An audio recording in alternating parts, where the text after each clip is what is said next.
we became more talk a lot than usual. It's like special food. I mean, when we go to pizza and then go to warteg, this is like pupuk for our curiosity. It's like what is it pupuk in English? Moisturizer? No, it's not moisturizer. Oh, Yeah, moisturizer. Pupuk. Yeah. So, return again. Welcome to Kanal SMA Saluran Dua Bahasa. My host Nia Ramadan again return with round 3 of our fun facts benefit of learning English with keyword trigger using letter H. Same with our previous round. Today we still featuring Mrs. Melly in the show. So any short review related to our last round that we shoot yesterday? Is that any short review? So yesterday we talked about get more entertainment and entertainment access, and that's your one of history to Learning English. And then me with my my experience studying abroad and having a heartbreak with my boyfriend, and because of the heartbreak it gives me more Practice time maybe? Learning time for English, and then I put my pain, my story in English also. That's one of the benefits.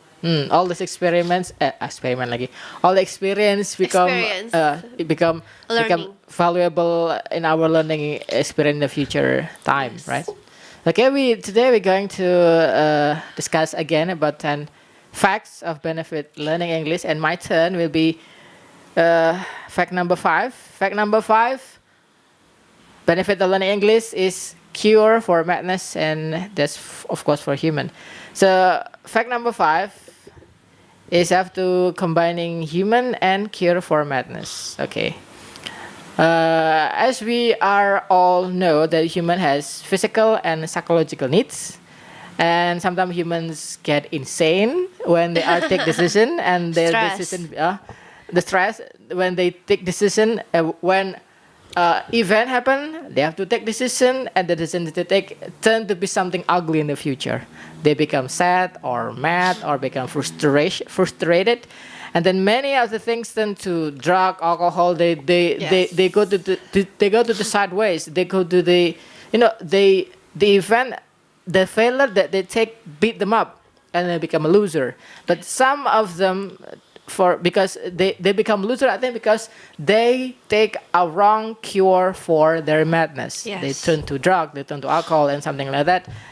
Although there's many healthy alternative they take. For instance, talk with your friend, talk with stranger, talk with someone who you can trust, something like this. Even speaking English with someone that you just know also cure your madness. Do you feel the same too?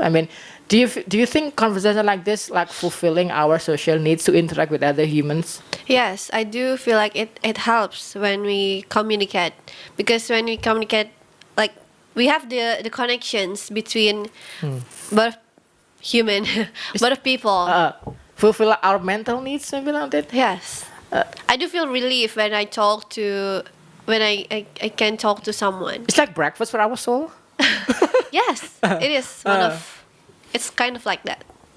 But of course, it is different when we speak, share in Indonesia and share in English. Do you feel any difference when we share anything in English and Indonesia? Is it depend on the people that listen to us, or it depend on language that we use? Yeah. Is it any difference? Yeah. First, it depends on the person we talk to. If we can talk in English, like we have the connection and we understand what the other person is talking about, I think it can be fun. It can be more than just talking about something. It can be wider than that.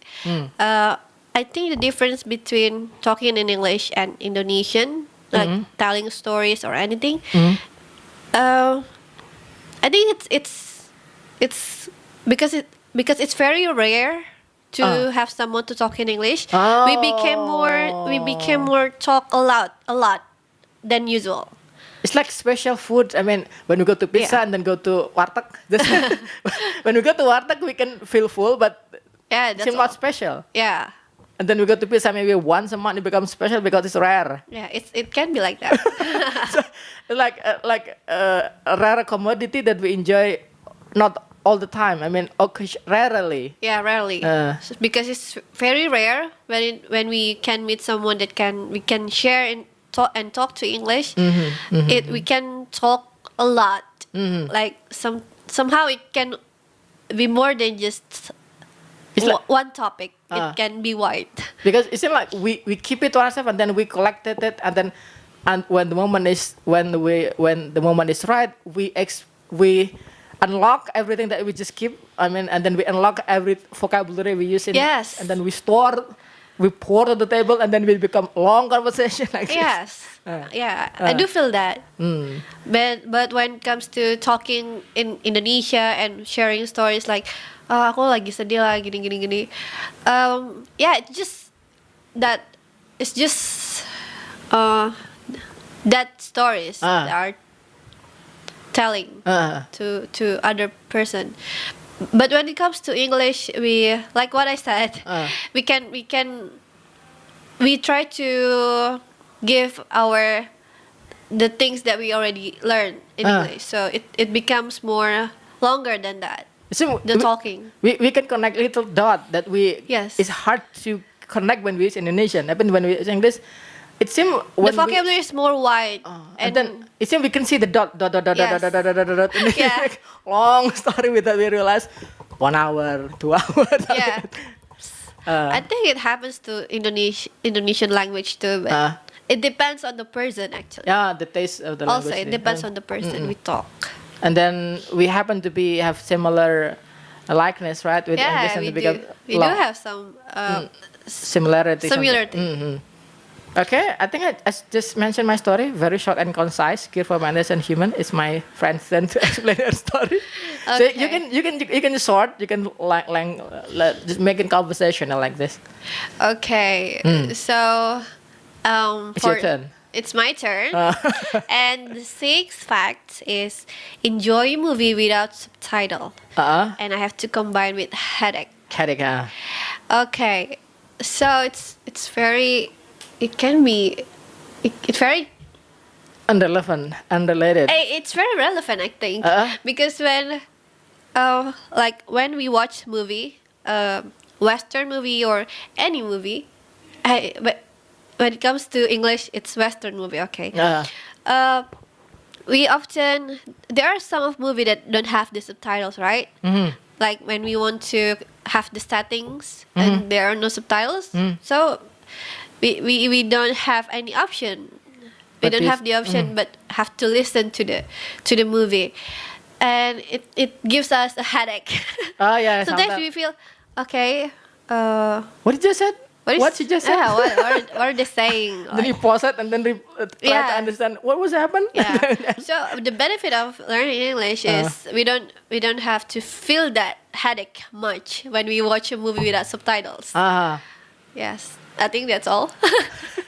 No. Do you feel that too?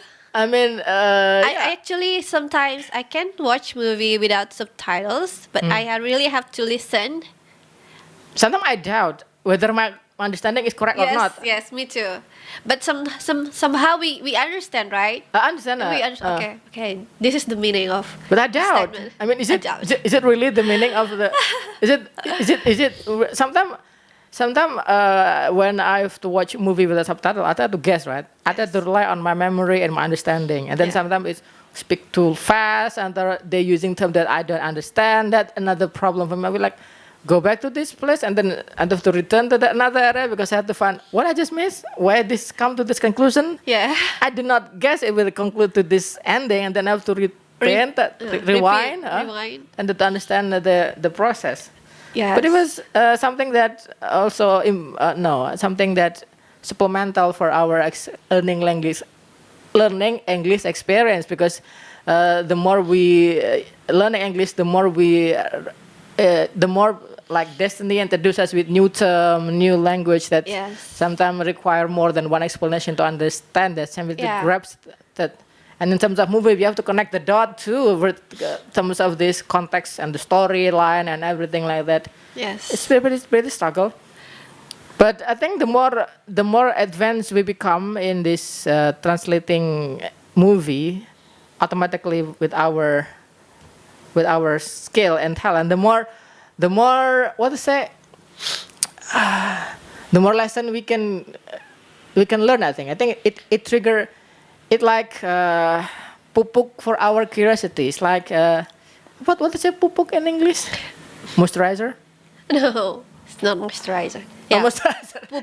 Pupuk. Ya, seperti pupuk untuk our curiosity gitu. Yes. Because from this We trigger to know more, right? Because we have the curiosity to what does it mean. Sometimes we search that. yeah, sometimes we Google it. We Google it.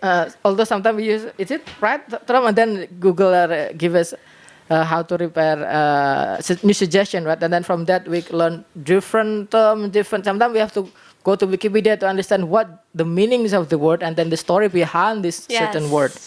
Sometimes it's good if not lazy. But most of the time it's just give up and just surrender to the end of it, and then okay, I understand it, and that's it. Yeah. Sometimes I also challenge myself. Like there's a subtitle, but I prefer not to watch it in subtitles. So I try to understand this movie without any. So I'm going to be a native listeners. Mm-hmm. Yeah. So I also train my ability to listen and to understand the movie without the subtitles. And yeah, I think we have to practice for that. To practice our because nowadays native speakers are talking too fast, right? They're talking too fast, and we have to understand what the meaning. Like it could be very fast. It could be a different vocabulary than different pronunciation. Maybe? Their pronunciation is different, and we learn more. Oh, that's the meaning of the words. Yeah. Sometimes I challenge myself to not watch movie without subtitles. But do you prefer the English subtitle or Indonesian subtitle? English. So at this time, I prefer. It depends. When I'm quite lazy to to understand. Yeah. I prefer Indonesian subtitles, but I don't have big problems with English subtitles. So, both is okay. As a different proportion. I mean, depend on your mood at the current situation. My mood. Okay, that was our short story on round 3, like 12 minutes less. Fast. Because our time is pretty short. We have like 1 hour left to understand, to conclude, to finish this episode 9. So we're gonna spend the rest maybe 30 to 45 minutes to complete round 4 and round 5. Okay, see you again on Instant Story episode 9 with round 4 and round 5. Yes. See you in the next round. Yeah, see you next round. Good luck with whatever you're doing right now. And goodbye.